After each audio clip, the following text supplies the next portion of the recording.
California lawmakers approved billions in funding for the controversial high-speed rail project. I'm Dwayne Brown. Tonight on Evening Edition, a look at the crucial debate on the Senate floor before today's vote and the controversy over an account of two high-profile murders in San Diego County. And I'm Peggy Pico. Tonight on the Roundtable, what Mexico's new president-elect means in San Diego. And we'll take a closer look at the controversial plan for Balboa Park just before the City Council decides its fate on Monday. Comic-Con less than 1 week away. We'll have a preview of the pop culture extravaganza. KPBS Evening Edition starts now.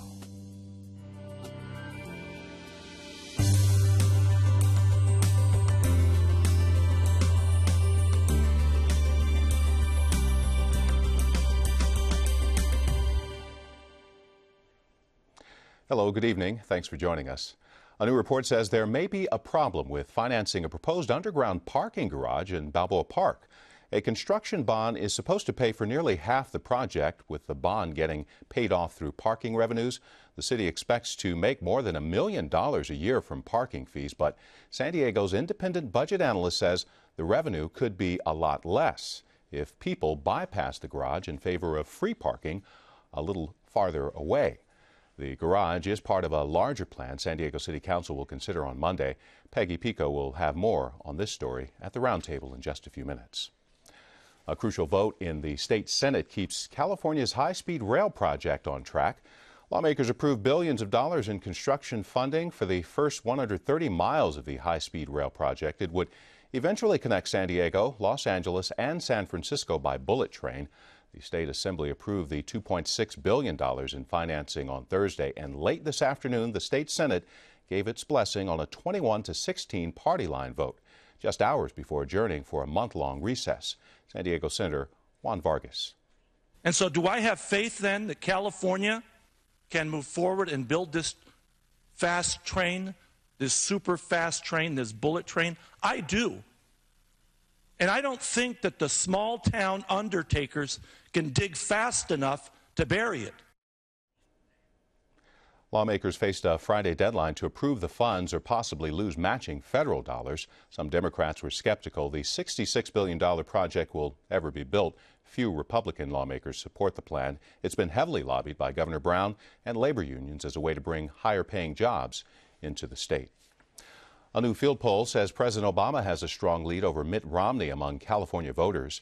The poll says the president leads Romney 55% to 37% among likely voters, but pollsters say most Romney supporters were motivated more by dislike of the president than by their feelings about the presumptive Republican nominee.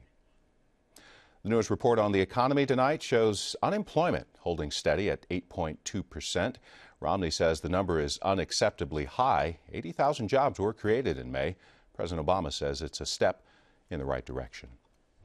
A new book about the murder of two San Diego County teenagers is drawing angry response from the victims' families. The book Lost Girls is an unauthorized account of the murders of Amber Dubois and Chelsea King. Author Caitlin Rother says the book is a way to honor the girls who were killed by registered sex offender John Gardner. Rother says she hopes to educate people about sex offenders. The girls' families say if she's sincere about her claim, then she will donate all her personal revenue from the book to charity. Just a few minutes ago, we told you about questions regarding a financing plan for a proposed parking garage at Balboa Park. It's part of an overall plan for changes at San Diego's landmark. Peggy Pico has more with her guests at the Evening Edition Roundtable. San Diego City Council will decide on Monday whether to move forward on a controversial plan for changes in Balboa Park. Meanwhile, in Mexico, there's a new president-elect, but one of the losing candidates is planning a legal challenge. Joining me to talk about these issues are KPBS Metro reporter Katie Orr and Elisa Joyce Barber, senior editor of Fronteras Desk, which reports on issues along the southwest border. Thank you both for joining me today. Thanks to be and here. Elisa, let me start with you.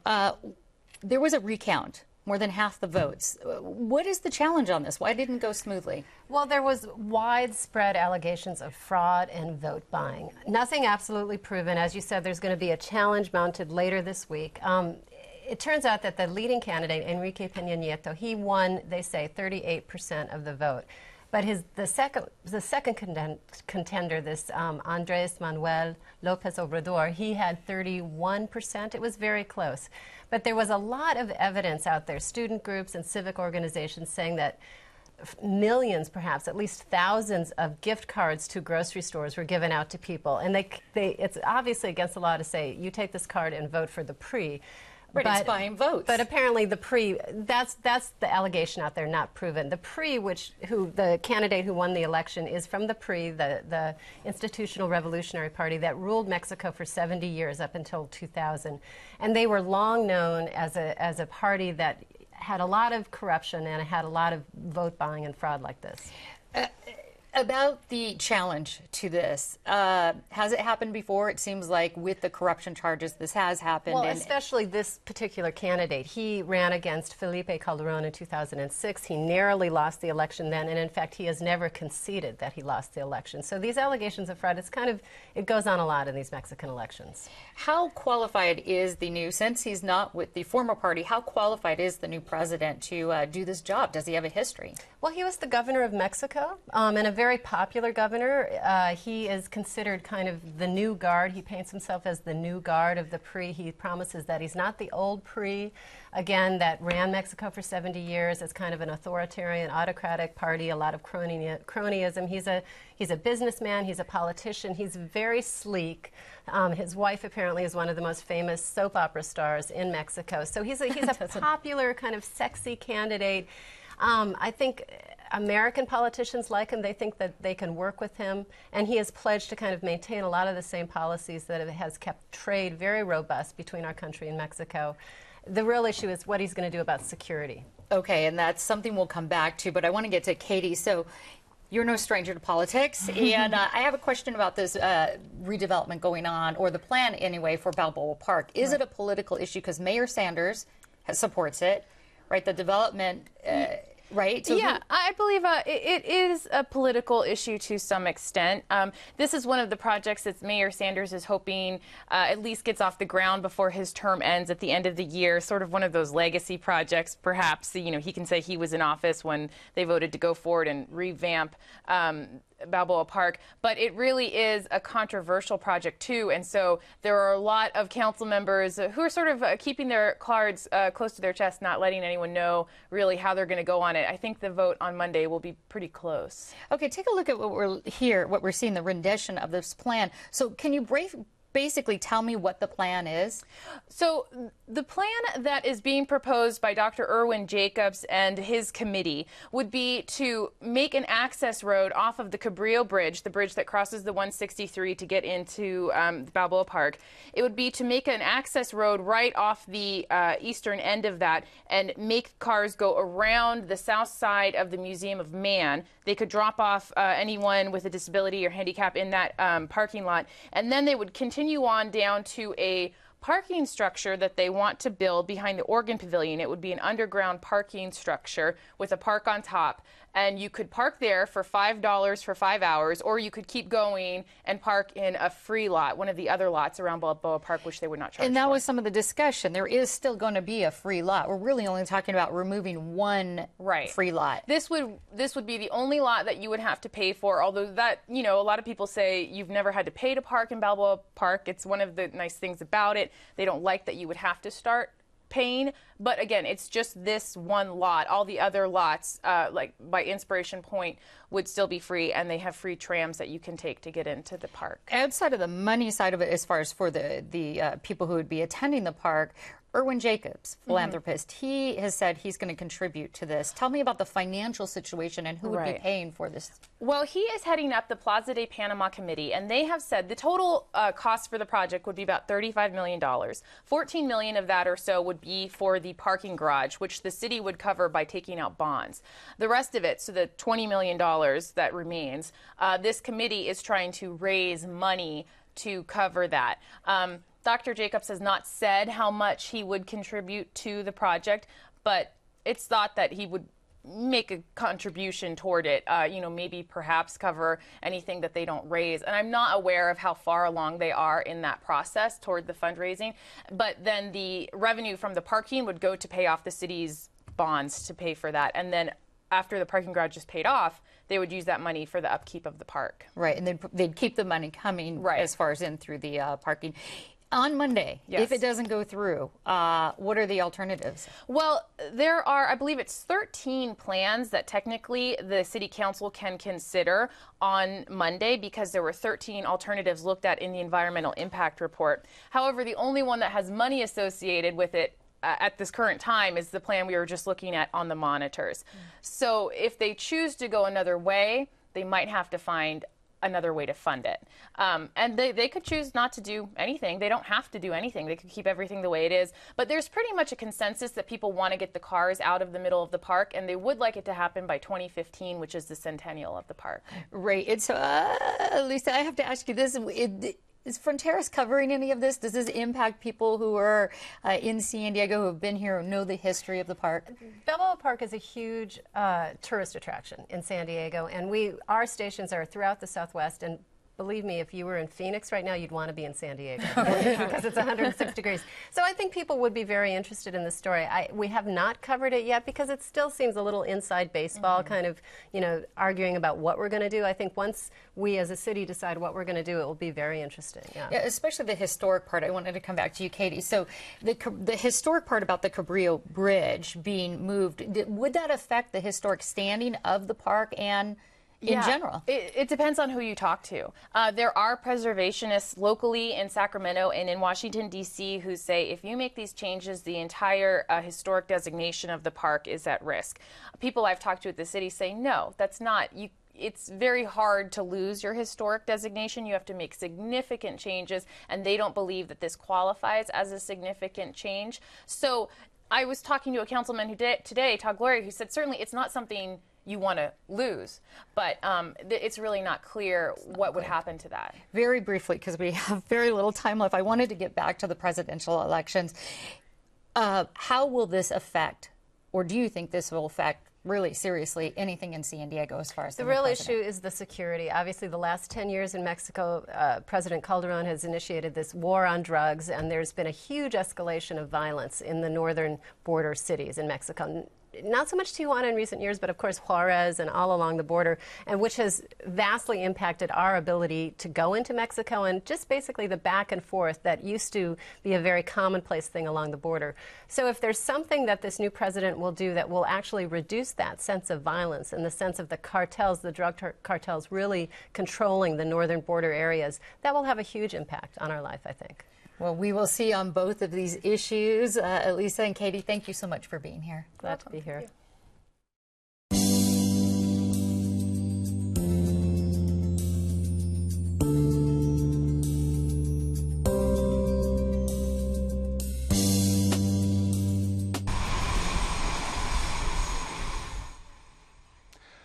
A new airline based in Carlsbad received its first plane today. California Pacific Airlines is expected to start flying out of Palomar Airport this fall. The airline plans to offer service from Carlsbad to destinations such as Sacramento, Las Vegas, and Cabo San Lucas. The jet can carry about 70 passengers. California Pacific Air is still waiting for regulators to give it the okay. Comic-Con officially opens on Thursday. About 125,000 fans from around the globe will gather at the San Diego Convention Center for a celebration of comics, gaming, TV, movies, and much more. KPBS arts reporter Beth Accomando spoke with people at last year's convention and offers this insider's view to prepare you for this year's Comic-Con. Comic-Con International! It's Nerd Prom. You can kind of boast about having been through the wars if you've been to Comic-Con. You can do a show anytime, but Comic-Con's only once a year. Whether you call it a nerd fest or geek heaven, Comic-Con is the largest pop culture convention in North America. It's my home away from home, the place where I can find kindred spirits who are as consumed by pop culture as I am. It's the place for fanboys and fangirls to revel in their passions and obsessions. To outsiders, it's a time for superheroes and costumed characters to descend on San Diego. But to insiders, it's much, much more. Here's a look at Comic-Con from those who know it best, the fans and exhibitors who've been going for years. First, make sure that you pack the essentials. You're going to need at least 2 bottles of water, maybe some vitamin water, some granola bars, some gum, some deodorant, depending on how hard you're running around. Yeah, we've been coming here for 12 years, so this is a big family thing. We always come to see artists and enjoy the events and workshops, and we love doing costumes, so it's a good opportunity to show ourselves. I'm Robert Bermia. I'm from Bremerton, Washington, and I'm here trying to get a job in comics. My name's Sarah, and I'm from Carlsbad, Washington, and I'm here to get my portfolio reviewed. They look at your art and they tell you what you need to work on, what you need to do to improve your work. It's nerve-wracking. I'm still shaking. It's very, very useful. The few times I've done it before in the past, I've been able to take what I've learned and apply it to things I do later, and it's been a noticeable improvement. There's only like a handful of girls here, but it's kind of cool being the underdog. I'm an executive during the day, and so to be able to be a nerd for 4 days and not care is really cool. I really love the floor and finding those hidden gems. I'm a big collector of a lot of things, so my big purchase this year was X-Men #1. So, I'm kind of done for the whole convention. And we get here and we look around and we're like, we're home. And there's a feeling of camaraderie that you feel here, that even if you don't manage to get into a panel, you meet cool people, you talk to people. We see friends that we see once a year. You got to mark your priorities. There's going to be lines and there's going to be crowds. If it's super, super popular, you want to get in the panel about 2 panels before it actually starts. That way, not only can you secure a spot, but you can also move up as soon as the panel ends. I am definitely at a tactical disadvantage without Twitter access. People around me kept going, oh, line's full, and I'm like, how do you know this? Because, I don't have an iPhone. Hall H is packed out to 5-hour wait. Let me just go find something else, and finding a really cool comic artist who's talking. That's how I found Scott Pilgrim 3 years ago. When I sit in line, the person next to me has interest with me and I can talk to them, and that it's a shared environment and experience where I can just be with other people who think like myself and who enjoy the same things I enjoy. And that rather seeing the lines as a negative, I've actually seen more as a positive. There's probably no other kind of entertainment where your heroes are so accessible to you. Just going through all of those independent comics, meeting and being able to talk to everybody. You definitely get a lot of feedback, and of course you get kudos, and you sometimes get the folks who have constructive criticism about what you're doing, what direction you're heading. Me personally, the best part is actually being able to just talk to a fan one-on-one. Be it if they're asking a question about anything we have upcoming or specific characters or just talking about what their favorite stuff is. You work on this stuff, and a lot of times you don't have a great opportunity to interact with fans, but you actually get to sit down and hear the passion and then show some of your passion back to them and just have a great conversation one-on-one where it's almost like 2 friends talking about something they're both passionate about at the same time. There's so much that comes out of meeting with the fans. As I always say, when you get fans at conventions, they're here because they want to be here. They're paying money, they're coming to see you at panels, they're making the effort to go meet the people that they enjoy, creators. And because of that, you really want to hear what their opinions are, you want to hear what their voices are, because these are the diehards, the true fans, and we want to listen to them, hear what they have to say, and then more importantly, try to find ways to incorporate what matters to them into our books. Well, one of the great things I think about Comic-Con in general is the fact that anybody can ask a question, that you get real concerns. There's a character, a Flash, that's changed a couple times. In this relaunch of Flash, what's going to happen to Wally West's family, his wife Linda, and his kids, Iris and Jen?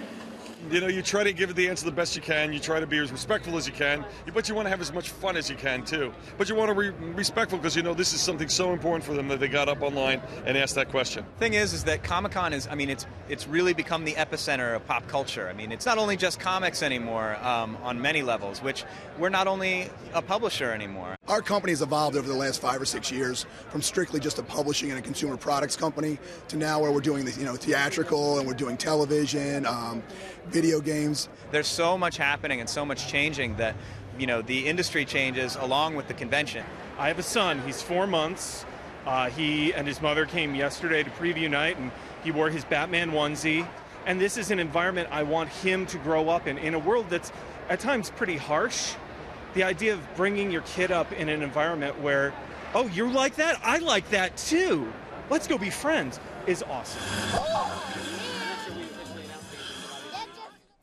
Our preview, courtesy of KPBS arts reporter Beth Accomando.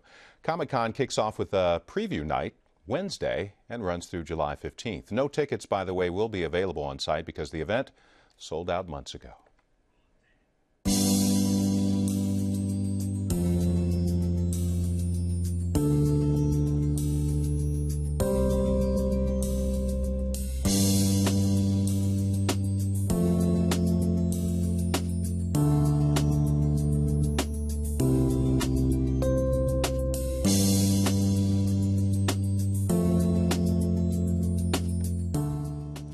In City Heights, spending time outdoors can be difficult, and finding time and money to go camping or practice sports can be a challenge for many families. Brian Myers of the Media Arts Center shows us how time outdoors can actually help kids build confidence. This is a cave where they store their food. I think it was Indians here. Indians? Yeah, I think that's right. I don't think they had cement back then. Driving up, one of my students was asking what kind of animals we were going to see. So I said, well, do you remember the desert biome? What animals were there? And then they've been seeing some of the animals. We're out in Joshua Tree National Park, which is just east of Riverside, out towards Palm Springs. And we're out here with a group of kids from America's Finest Charter School.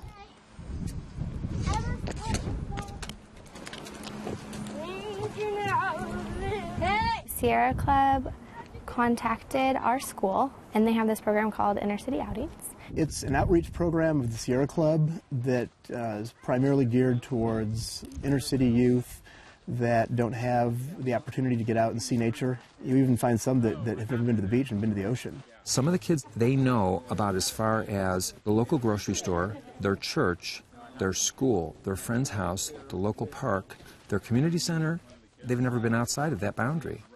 A lot of the households are either single family or both parents are working, so they just don't have the time, and it's not your Monday through Friday 9 to 5 job.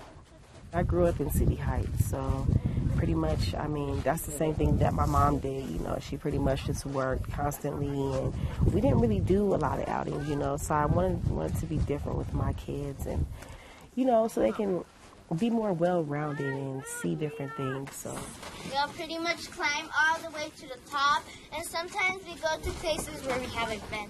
We've been doing some climbing, going on these more strenuous hikes, climbing up on the boulders, building self-confidence, and kids who maybe felt like they couldn't do it before were able to conquer it. I think a love for nature is just in us, and it just takes getting these kids into the wilderness for them to experience it so that they can actually start cultivating that.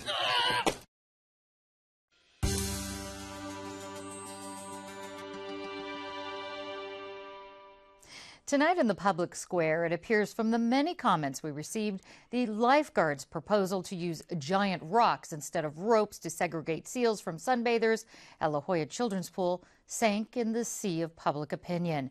Ed Harris, head of the lifeguard union, described the boulder barrier plan on our roundtable last night as a compromise.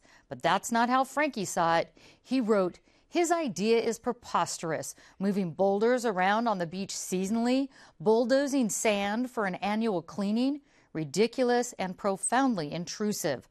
Like all of the comments we received today on the plan, Susan D. Medic outright rejected it by writing, the seals should not be encouraged to settle at the children's pool. The area is not designed for that. The seals are contaminating the contained area, which is not good for the seals or for the humans. And on Facebook, Joey Davis painted a mental picture of the sandy beach that does not flatter seals. He wrote, seals are the pigeons of the sea. They don't need our help, and we should not break a legal trust to turn a beautiful educational cove into a giant litter box. If you'd like to share your thoughts on the issue or any other news stories on KPBS, then follow us on Twitter, write to us on Facebook, or just email us at publicsquare@kpbs.org. Recapping tonight's top stories, California lawmakers approved billions of dollars in state funding for the nation's first dedicated high-speed rail line. Eventually, the bullet train is planned to connect Los Angeles and San Francisco, maybe even San Diego. The state Senate voted right along party lines, with Democrats in favor, Republicans opposed. Supporters say it will create jobs. Opponents say it's a fiscal train wreck. The initial 130-mile stretch would be built in the Central Valley.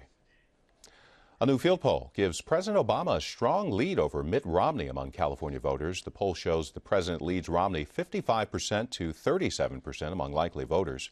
Pollsters say most Romney supporters were motivated more by dislike of President Obama than by their feelings about Romney, the presumptive Republican nominee.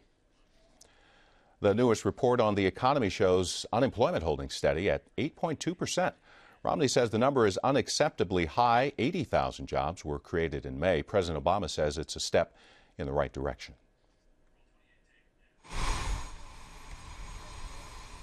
And a new airline out of Carlsbad received its first plane today. California Pacific Airlines is expected to start flying out of Palomar Airport this fall. It plans to offer service from Carlsbad to destinations such as Sacramento, Las Vegas, Cabo San Lucas. The jet can carry about 70 passengers. California Pacific Airlines is still waiting for regulators to give it the okay. And you can find tonight's stories on our website, kpbs.org/evening edition. Thanks for joining us. You have a great weekend.